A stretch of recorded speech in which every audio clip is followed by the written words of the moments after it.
Znači, slovenački cajt, necenzurirano, piše da su tri neoficijalna dokumenta non-papera, da postoje tri neoficijalna non-papera, ne samo ovaj famozni za koji se tvrdi da je Janšin dokument. Članovi bosanskog predsjedništva kažu da je, kad je Borut Pahor bio njima u posjedu, da ih je pitao da li postoji mogućnost za miran rasplet, za miran razdor Bosne i Hercegovine.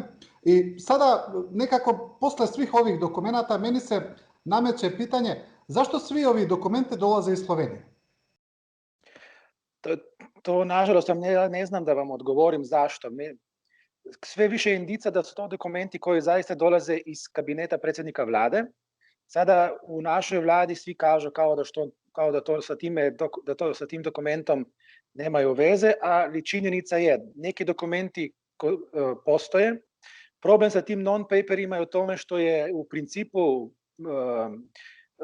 upotreba ovih dokumenata mišljena u smislu da se time lansiraju neke ideje koje nisu zvanična stajališta vlada ili zemalja članica Europske unije.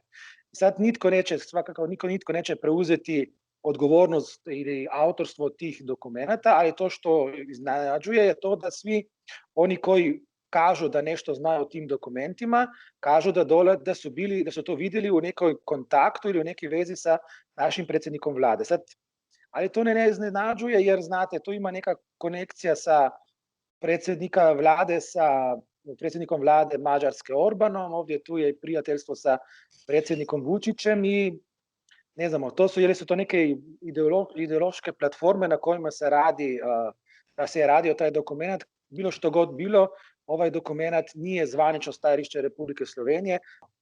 Da, zadnji zvaničnik koji je na neki način potvrdio direktno postojanje tog dokumenta je albanski premijer Edi Rama, koji je juče izjavio da mu je Janez Janša pokazao taj dokument. Edi Rama nije hteo dalje da komentariše, ali ovo je još jedan direktan dokaz da taj famozni dokument postoji.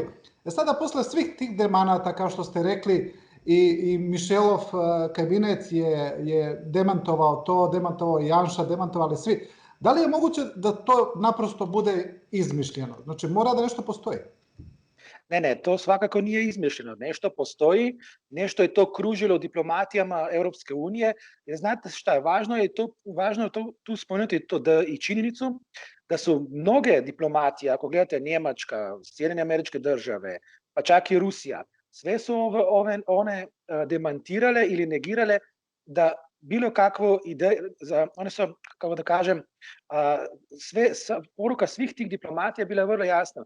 Nikakvih promjena granica na Zapadnom Balkanu, znači da one su imale neku potrebu da to kažu, znači to na neki način, na neku ruku znači to da se u biti takav dokument postoji. A to ono što je još za mene još važno pitanje, zbog čega ću ja insistirati na raspravi u Europskom parlamentu, je da se utvrdi tko je autor ili koji su to autori tog dokumenta, jer taj dokument ide u suprotnom pravcu svih dokumenata Europske unije do sada.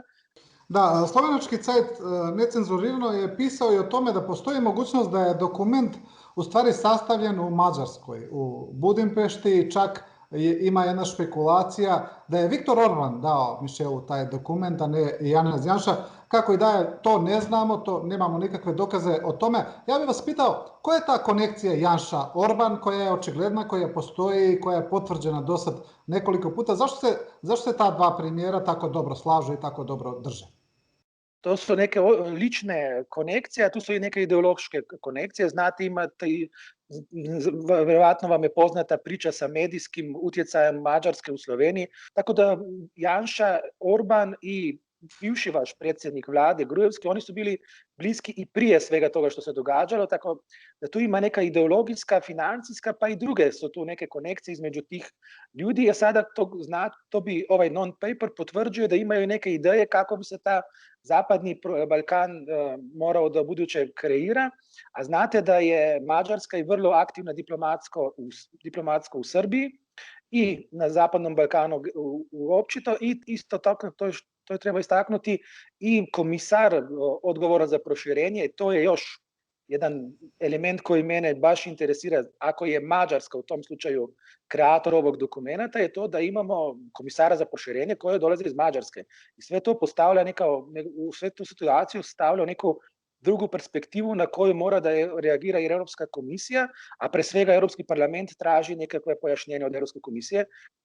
Da, pomenuli ste i neke druge stvari koje možda povezuju tu vezu Orban-Janša.